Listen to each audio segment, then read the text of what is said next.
Mr. Thriault, welcome to Yerevan, and thank you for accepting our request for this interview. Oh, thank you. I appreciate it. So, as I know, you are the president of International Association of Genocide Scholars since 2017, and your research focuses on such issues as reparations, denial of genocides, but also on genocide prevention, which is the main subject of Yerevan Global Forum. Right. You have been publishing extensively on genocide studies. Would you tell us a little bit about the International Association of Genocide Scholars? Sure. The IAGS has been around since 1994. It was founded by a set of very important, I would say, first-generation scholars of genocide, a number of whom were very active in dealing with Armenian genocide denial in the 80s and 90s. People like Israel Charney, Roger Smith, and in addition to them, Helen Fine and Robert Melson were the key people, as well as Frank Chalk, in creating this organization. At the time, it was a very small organization. Very few people were doing what was considered comparative genocide studies. There were Holocaust scholars. There were some people doing work on the Armenian genocide, people like Richard Hovhanessian and Vahak Andadrian and a few others. But these were not big fields. And then those who are committed to an idea of genocide studies of many different cases was a very small group. They built this in the 90s. By the end of the 90s, the organization had grown maybe to 100 members. This is when I got involved, was 1999. I was just coming out of graduate school. And it had started to have more recognition as a field in particularly North America, Europe, and certain other places. And then since then, it's just grown steadily. We're now, I guess, almost to the third generation of scholars, which is very important. We have people who have really devoted their entire careers to innovative work on genocide, prevention, accountability, history, and so forth. And the organization today is about 500 members drawn from around the world. Our next conference is actually in Phnom Penh, Cambodia, in 2019, next summer. It will be marking the 40th anniversary of the end of the Cambodian genocide. I should say, from an Armenian perspective, IAGS has been very, very important, I think, in generating recognition of the Armenian genocide. A number of scholars have actually come to study of the Armenian genocide through the organization, through connecting with others who are already working on it. And the association has issued resolutions and even letters against denial of the Armenian genocide in certain prominent areas. So it continues to be thriving. It's been exciting for me to be involved. And we're looking at new ways to sort of new initiatives for the next 10, 20 years right now as an organization. Where will we go? What kind of work will we be doing? So. Thank you. In your nomination statement, you said, I quote, genocide studies has been at the forefront of recent human rights advances. Political climates in the US, Europe, and other areas threaten this progress. Racism, xenophobia, misogyny, etc. pervade public discourse and drive repressive legal and political regressions the world over. End of quote. This is quite a strong statement, yes? Yeah. Could you please elaborate a little bit on it? Well, I mean, I have to start coming from the United States, and I have to be very clear, having grown up there, I feel like I have some insight on my own country.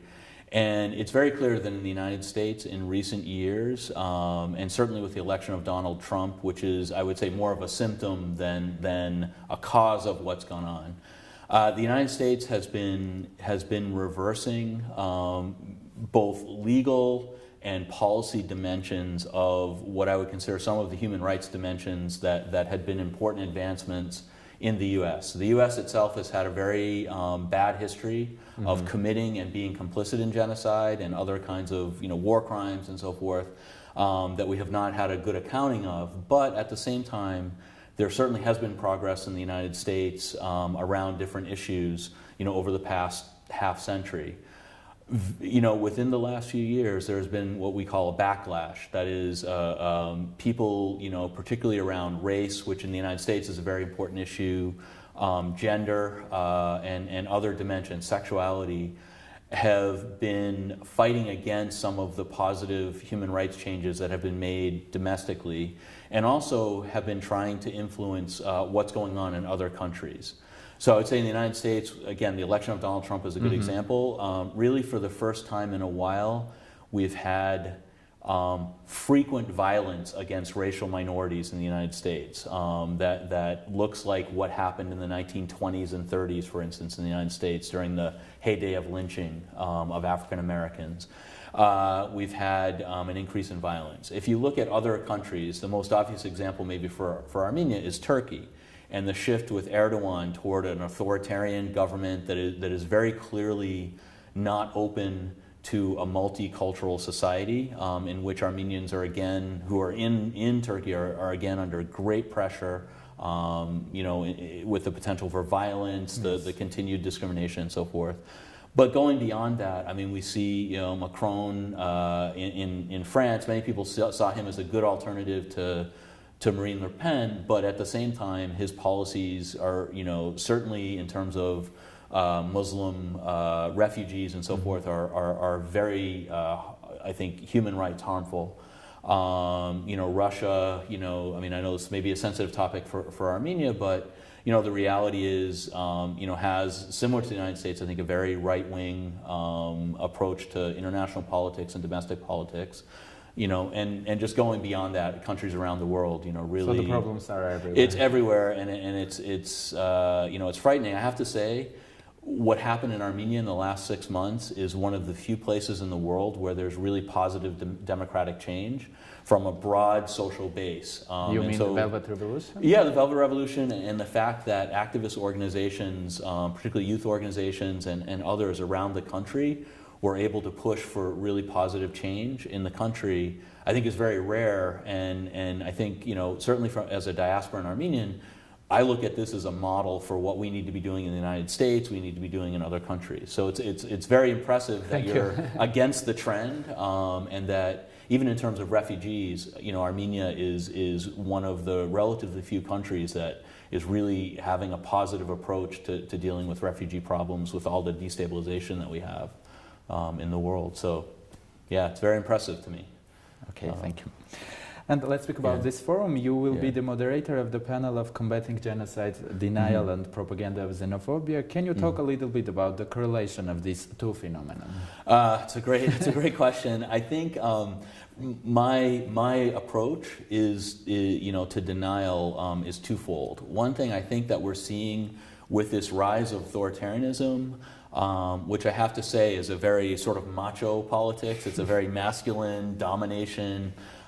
We see a lot of the same attitudes that existed, for instance, around European colonialism and imperialism, U.S. imperialism, Soviet international expansionism, and so forth.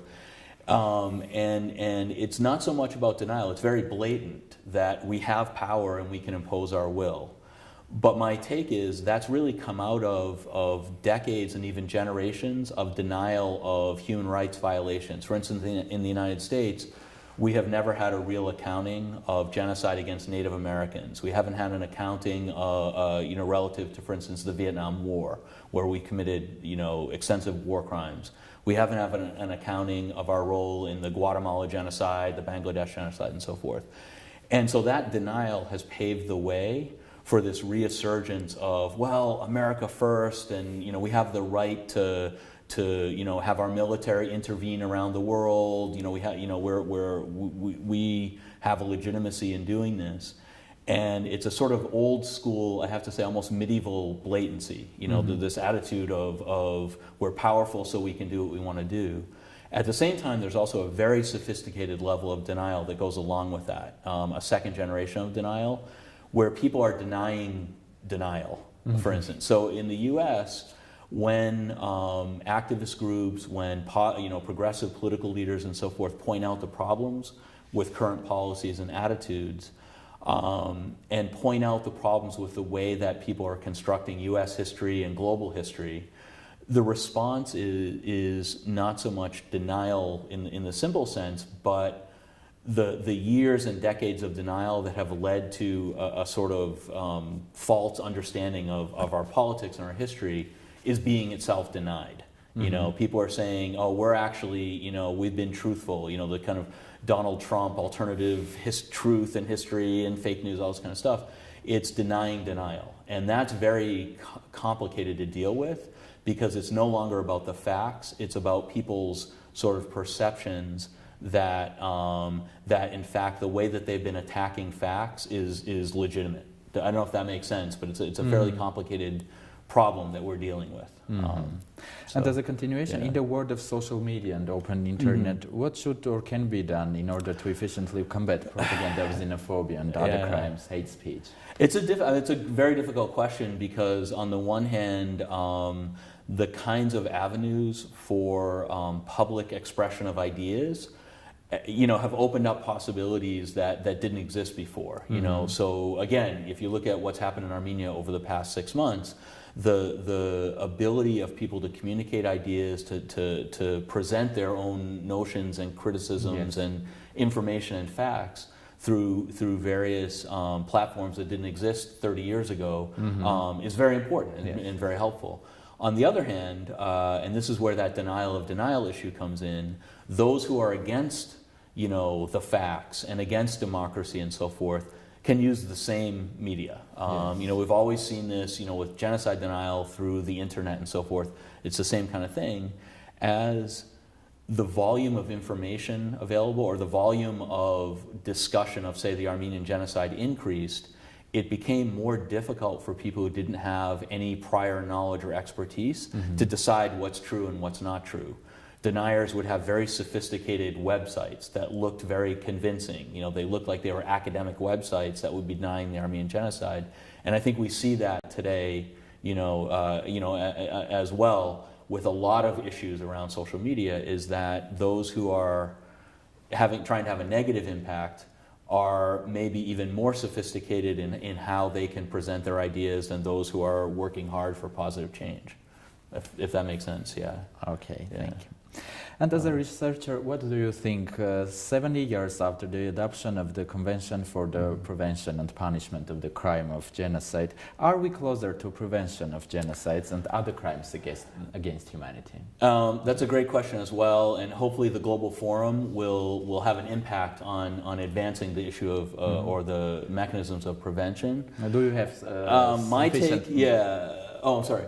I mean, do we have sufficient mechanism and tools to combat against If you asked me that question 10 years ago, I would say things are on a positive track. That we are seeing at least the mechanisms of deterrence through prosecutions of genocide perpetrators, as well as international attention on the issue.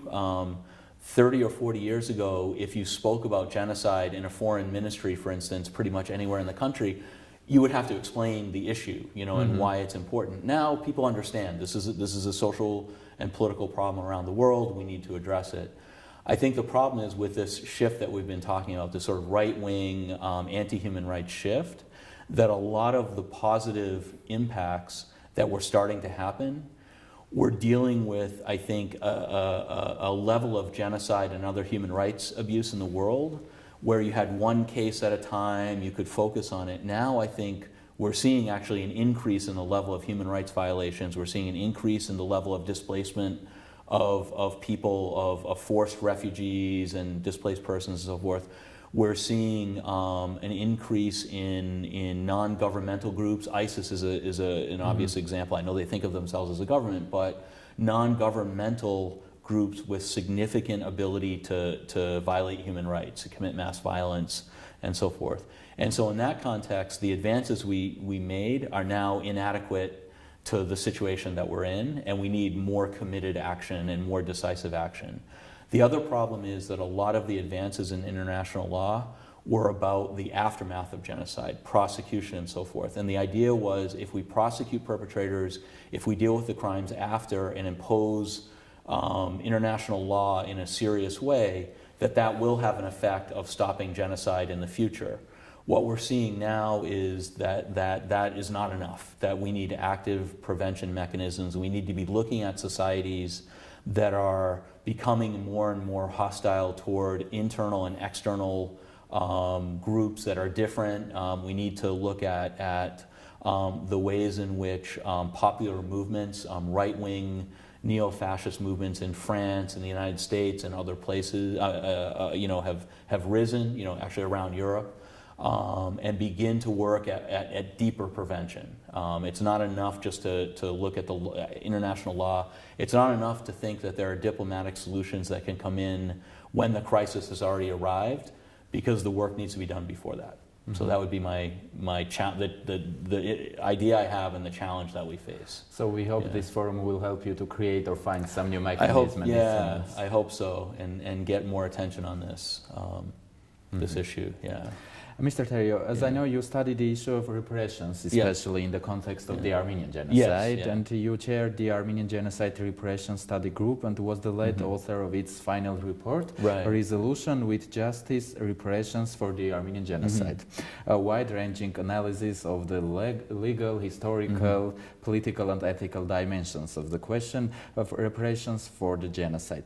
It also includes some recommendations. Will you present the key points of this report? It's a fairly extensive work, and as you mentioned, it deals with international law, treaty history, my own area, which is sort of ethical analysis of reparations issues, as well as political mechanisms by which this might, a reparations process might happen for Turkey to come to account, to genuine accounting for this history.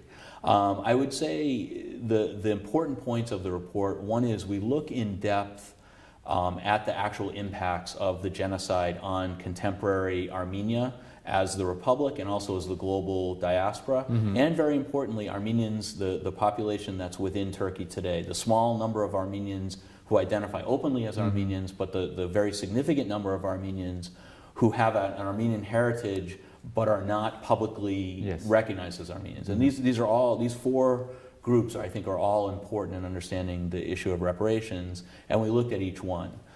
In the diaspora, very clearly, and I'm a good example of this, as an Armenian who has very poor Western Armenian language skills and so forth, and has to work to have a connection with the Armenian community, as many Armenians in the diaspora. That in itself is a legacy of the genocide. It requires a significant amount of effort, material commitment, and so forth that could be going to more, I would say, productive uses in the economic infrastructure of Armenia, for instance, right? People could be committing more work, and even just dealing with denial takes so much resources and so forth. The Armenians in Turkey is almost self-explanatory. The difficulties that they face today, particularly with this right-wing turn, are significant. They're subject to violence. They're discriminated against in tax laws, in the ability to operate educational institutions, religious institutions, and so forth. And the sort of prejudice that exists against them at the public, the national level is a constant force against them, and I think Armenians worldwide. In terms of the Republic of Armenia, and I don't think this is a big topic for discussion in Armenia, although I hope it will become one, just looking at the economic impact on Armenia of this legacy of genocide, and the fact that what I consider the first step towards reparations, that is the creation of the first Armenian Republic and the guarantee or the proposal of a significant amount of land to be given to that republic, and then the fact that that was completely taken away within 2 years, have significant impacts. If you look at Armenia, and this is despite what I would consider heroic efforts on the part of Armenian people in the republic, particularly those who have stayed, to recover from centuries of difficult history. Despite that, we know that Armenia struggles economically. I mean, it's a landlocked country, which is a legacy of taking away of reparations. One of the Wilsonian points in thinking about what the land of the Armenian Republic in 1918 should be was access to the Black Sea. It was a crucial understanding, which is a challenge for Armenia today. The vulnerability to Turkey, to Azerbaijan, and so forth, that is that essentially wars still have to be fought, that there's still pressure, diplomatic, political, and in other ways, economic, is a legacy of the genocide. the amount of land available to Armenia, right? You're constrained in terms of how much land is actually available, particularly farmland and so forth. This is a legacy of the genocide, but also the incredible wealth that was extracted as a number of scholars and activists, Temel Demirer in Turkey, Ugur Ungur, and others have pointed out. The Turkish Republic's economy in the 1920s was built on expropriated Armenian, Greek, and Assyrian wealth. And by wealth, I mean everything from, businesses and the economic possessions of wealthy Armenians, right down to the goats and the kitchenware from Armenians who were deported. I mean, everything was expropriated. And not only did that give Turkey an advantage relative to Armenia, I think historically, and we see Turkey's economy versus the Armenian one, but also that strain on Armenia, the First Republic trying to deal with refugees, the Soviet Republic dealing with trying to sort of rebuild the Armenian people as much as that could. And then what we have now is with this continued impact through the generations of this lack of wealth, this lost basic material resource that continues today. I think it has an impact, for instance, on Armenian emigration. Were reparations from Turkey to come, a reasonable reparations package that Armenians deserve, that could have an impact. That could open up economic possibilities and other possibilities for Armenians today that could deal with some of the emigration issues that have happened over the past few decades.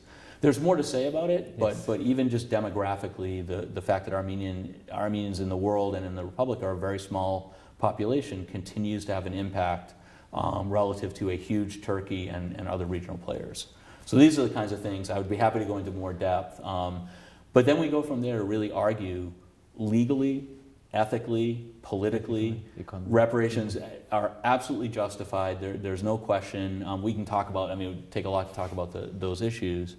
And they're not only justified theoretically, but they really are necessary. Armenia as a country, and then Armenia as a people around the world, really need the kind of economic, even territorial repairs that will allow Armenia to be a viable country into the 21st century, into the 22nd century. Despite, again, heroic efforts on the part of Armenian people within and outside Armenia to preserve identity, to preserve the state, Armenia remains incredibly vulnerable. And I'm going to say something that I hope is not too controversial, but very much, how do I want to say,